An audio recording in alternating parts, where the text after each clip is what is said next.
नमस्कार मित्रों, भागवत चर्चा में एक बार फिर आपका स्वागत है। हम लोगों ने कल की चर्चा में यह जाना था कि मन, बुद्धि और इंद्रियां कामनाओं के वास स्थान हैं। यानी कि जितनी भी हमारी इच्छाएं हैं, वासनाएं हैं, कामनाएं हैं, वे सब की सब या तो इंद्रियों में वास करती हैं या मन में वास करती हैं और या बुद्धि में वास करती हैं। अगर हम इन्हीं तीन स्थानों पे होश यानी कि अपने साक्षी भाव का पहरेदार बैठा दें या वहीं पे हम एक बैरियर लगा दें कि कामनाएं आप यहाँ से लौट जाएं, तो हम सारे पापों, सारे द्वंद्वों और सारी समस्याओं से उबर जाएंगे। क्योंकि जो भी कामनाएं हैं इन्हीं से उठती हैं और इन्हीं कामनाओं की वजह से ही सारी समस्याएं हैं। तो जड़ पे ही रोक देना है, ये हमने समझा था। अब आगे के श्लोक में उन्होंने कहा था कि इन कामनाओं को संयम के द्वारा, 41वें श्लोक में क्या कहा था कि तस्मात्त्वम इंद्रियाणादो नियम भर्तर्ष पापमानम प्रजहि योनम ज्ञान विज्ञान नाशनम। इस ज्ञान को और विज्ञान को जो हमारे अंदर है उसको नष्ट करने में इन्हीं कामनाओं का योगदान है। इसको संयम के द्वारा तू मार डाल या ख़त्म कर दे। तो संयम को समझें। कल की चर्चा में ये हमने विषय नहीं लिया था।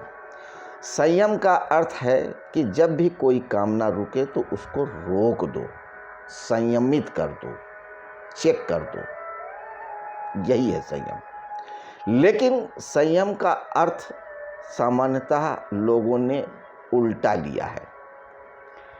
अगर किसी चीज़ में आसक्ति है तो फिर उनकी विरक्ति हो जाती है।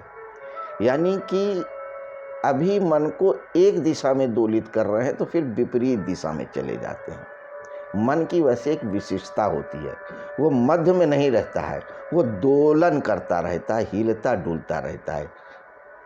तो कभी मन आसक्ति की वजह से एक अति पे चला जाता है और कभी मन जब विरक्त होता है तो दूसरी अति पे चला जाता है।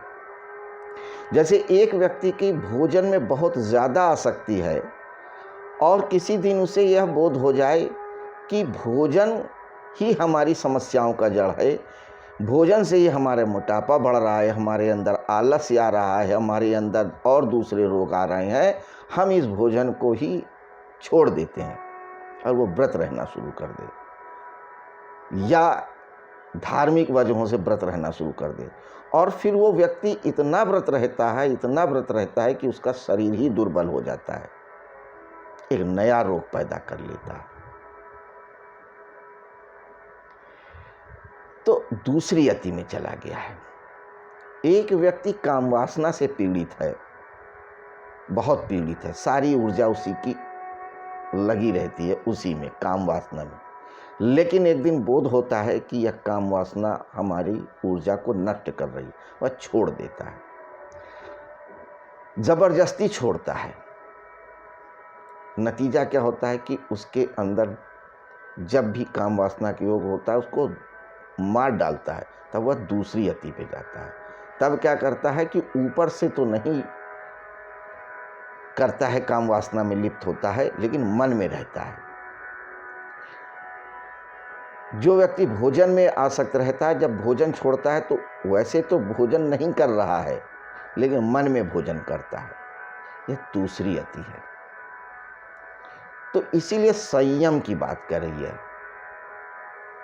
भगवान श्री कृष्ण कि हर चीज में संयम रखो, अति मत करो, चाहे छोड़ना हो चाहे पकड़ना हो, सिर्फ मध्य में रहो, मध्य में ही रहता है। और इसीलिए भगवान श्री कृष्ण मध्य में लेके गए अर्जुन को। कहीं ना कहीं उनके अनसबकॉन्शियस माइंड को उन्होंने ऑर्डर दिया कि अर्जुन तुम्हें भी मध्य में रहना है, सम्यक। इसी पे बुद्ध की देशना है, मध्यम निकाय। बुद्ध भी क्या कहते हैं, मध्य में रहो, अति को मत प्राप्त हो, चाहे भोग की अति हो और चाहे विरक्ति की अति हो। अति सर्वत्र वर्ज्यते। अति का भला न बरसना, अति की भली न धूप, अति का भला न बोलना, अति की भली न चूप। सम्यक संयम रहो। तो जब संयम आप अपने ऊपर रखेंगे और होश रखेंगे तो इंद्रिय, मन और बुद्धि पे अपने आप लगाम लगेगी कि कामना न उठे। अब इसी इंद्रिय, मन और बुद्धि को थोड़ा और समझा रहे हैं। तो इस अध्याय के जो अंतिम 2 श्लोक हैं, 42वें और 43वां, यह दोनों मनोविज्ञान की दृष्टिकोण से बहुत महत्वपूर्ण श्लोक हैं। सारा मनोविज्ञान इन्हीं 3 बातों पे टिका हुआ है। 3 ही आधार स्तंभ है मनोविज्ञान के, इंद्रियां, मन और बुद्धि। पूरा मनोशास्त्र पश्चिम ने जो खड़ा किया है, साइकोलॉजी, पैरासाइकोलॉजी, एबनॉर्मल साइकोलॉजी, अब तो बहुत सारी ब्रांचेस हो गई हैं, सारी की सारी इन्हीं इंद्रियों, मन और बुद्धि पे ही केंद्रित है। इन मन और बुद्धि और इंद्रिय पे क्या कहते हैं भगवान श्री कृष्ण, ये हम देखते हैं। आइए पहले श्लोक को लेते हैं, फिर चर्चा हम आगे बढ़ाते हैं। श्लोक कहते हैं, इंद्रियाणि पराण्य हुरिंद्रियेभ्यः परम मनः। इंद्रियाणि पराण्य हुरिंद्रियेभ्यः मनः। मनसस्तु परा बुद्धिर्यो बुद्धे परतस्तु सा। एवं बुद्धे परम बुद्ध्वा संस्तभ्यात्मानम् आत्मनः जय शत्रुम महाबाहो काम रूपम दुरासदम। हिंदी में अर्थ देखिए। इंद्रियाणि यानी इंद्रियों को, जो हमारी फिजिकल बॉडी है उससे, इंद्रियों को पर, श्रेष्ठ, सबल, प्रकाशक तथा व्यापक तथा सूक्ष्म समझ। हमारी जो नेत्र इंद्रिय है, कर्णेंद्रिय है, रसनेंद्रिय है, त्वचेंद्रिय है, घ्राणेंद्रिय है, ये जो 5 इंद्रियां हैं ये हमारी फिजिकल बॉडी से ज़्यादा सूक्ष्म है, ज़्यादा बलवान है, ज़्यादा ताकतवर है और प्रकाशक है, यानी ज्ञान को दिखाने वाली, जानकारी देने वाली। तो इंद्रियाणि पराणि, फिजिकल बॉडी से ये इंद्रियां थोड़ा सूक्ष्म हैं। आहु कहते हैं इंद्रियेभ्यः परम मनः, और इन इंद्रियों से सूक्ष्म मन है। और मनस्य परा बुद्धि, और इस मन से भी ज़्यादा सूक्ष्म बुद्धि है। और बुद्धि से भी सूक्ष्म क्या है, काम है, यानी कामना है। तो तू इस कामना को इंद्रियों से, शरीर से, इंद्रियों से, मन से, बुद्धि से भी ज़्यादा सूक्ष्म, ज़्यादा ताकतवर जान, और फिर तू इसका उल्टा कर। बुद्धि से मन को कंट्रोल कर, फिर मन से इंद्रियों को कंट्रोल कर, इंद्रियों से फिजिकल बॉडी पे कंट्रोल रख, और इस तरह से तुम कामना को यानी वासना को मार डाल। यह कामना जिस रास्ते से आई उसी रास्ते से तू लौटा दे। सीढ़ी वही है, जिससे आप नीचे उतरते हैं उसी से ऊपर भी जाते हैं, या जिससे आप ऊपर जाते हैं उसी से नीचे उतरते हैं। बिल्कुल साधारण सी बात। कामना हमारे जहाँ से आई हम उसको वहीं से लौटा दें, यही कह रहे हैं। तो कामना या वासना बहुत सूक्ष्म है। जब कोई चीज़ सूक्ष्म अवस्था को प्राप्त होती है तो वह ताकतवर ज़्यादा हो जाती है। हम सब एटम बम की ताकत को जानते ही हैं। एटम या हाइड्रोजन बम, हाइड्रोजन उससे भी सूक्ष्म है। ये क्या है, बहुत सूक्ष्म है, इसलिए उनके अंदर ताकत, ऊर्जा ज़्यादा है। तो विषय यानी कामनाएं सूक्ष्म है, बहुत सूक्ष्म है, हमारी आँखों से नहीं दिख सकता, कानों से सुनाई नहीं पड़ सकता, नाक से सूंघ नहीं सकते, जीभ से चख नहीं सकते, त्वचा से टच नहीं कर सकते, इतनी सूक्ष्म है। तो इसलिए वे जिस रास्ते से अनुभव में आते हैं उसी रास्ते से लौटा देना है, यही सूत्र है। मनोविज्ञान में यही बातें बताते हैं ये, लेकिन उनका तरीका थोड़ा सा दूसरा है। अब और समझते हैं, ये जो हमारी इंद्रियां हैं, कर्णेंद्री, ज्ञानेंद्री, इनसे सूक्ष्म क्या है, विषय है। हम विषय यानी कामनाएं, हम इनसे कामनाओं को जान सकते हैं, लेकिन कामनाएं इससे हैं नहीं। अब आप समझिए, वासना की बात कर रहे हैं, क्यों खत्म हो सकती है? कोई वासना, कोई डिजायर हम इन इंद्रियों से जान सकते हैं, लेकिन इंद्रियां वासना नहीं है, इंद्रियां वासना नहीं है। इन इंद्रियों में वासना तो हो सकती है, लेकिन इंद्रियां इस वासना के अंदर वास नहीं कर सकती हैं। समझिए, इंद्रियां वासना को अनुभव कर सकती हैं। जैसे आँख किसी खूबसूरत चीज़ को देखना चाहती है, ये वासना है।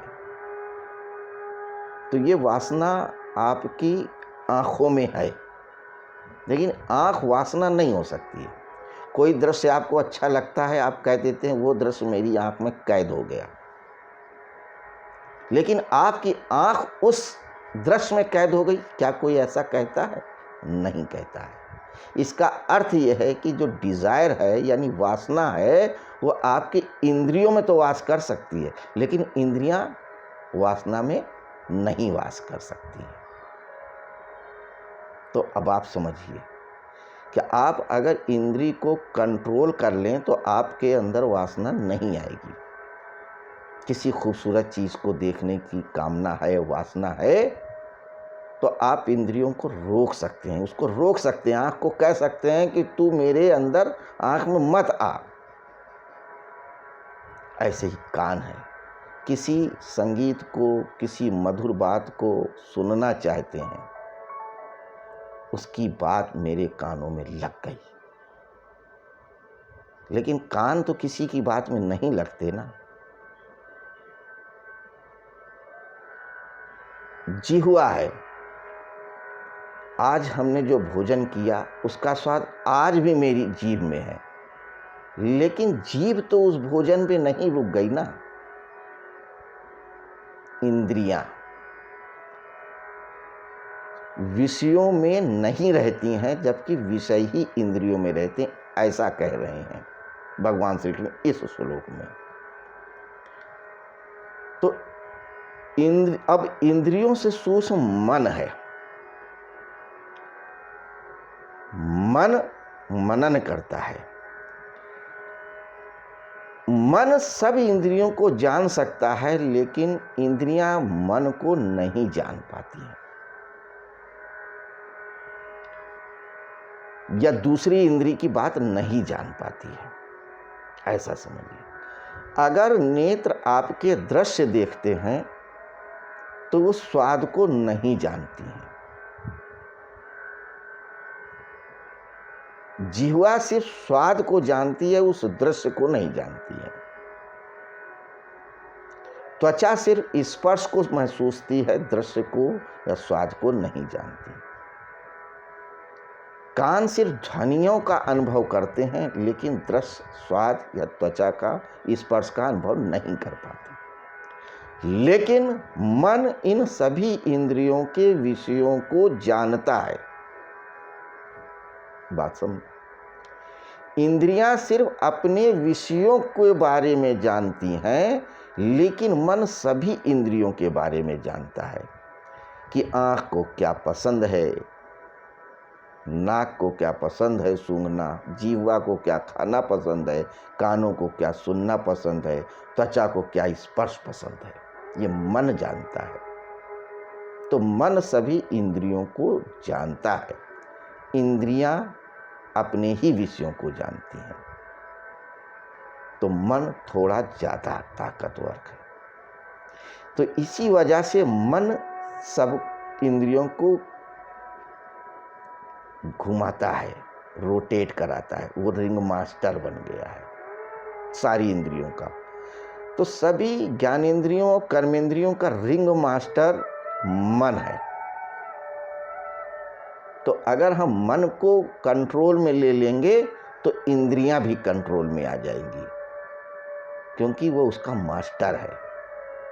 इंजन तो वही है ना, इंजन रुक गया डिब्बे रुक गए, इंजन चल पड़ा डिब्बे चल पड़े। तो विषयों में हम आसक्त होते हैं, उसका बहुत बड़ा कारण मन होता है।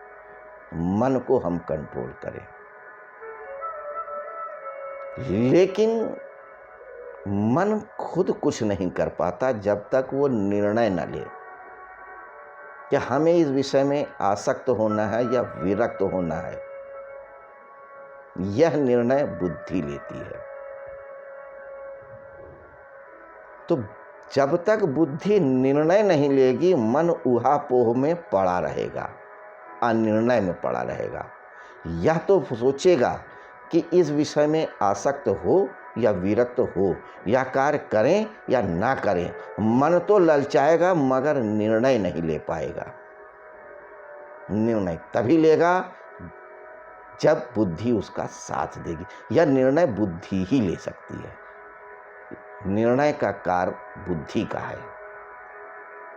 मन सिर्फ इतना ही कर सकता है कि वह अच्छा लग रहा है इस इंद्रियों को या नहीं लग रहा है, इसके साथ जाना चाहिए या नहीं जाना चाहिए। तो अर्जुन मन के द्योतक हैं। मन निर्णय नहीं कर पा रहा है, युद्ध करें या ना करें, क्योंकि मन का काम ही नहीं है निर्णय करना। तो जिस व्यक्ति का मन प्रभावशाली होगा या मन ताकतवर होगा, वो निर्णय नहीं ले पाएगा। जिसकी बुद्धि ताकतवर होगी वो निर्णय तो ले लेगा, लेकिन मनन नहीं कर पाएगा कि क्या अच्छा है क्या बुरा है। दोनों सहयोगी हैं। तो मन से भी सूक्ष्म बुद्धि है,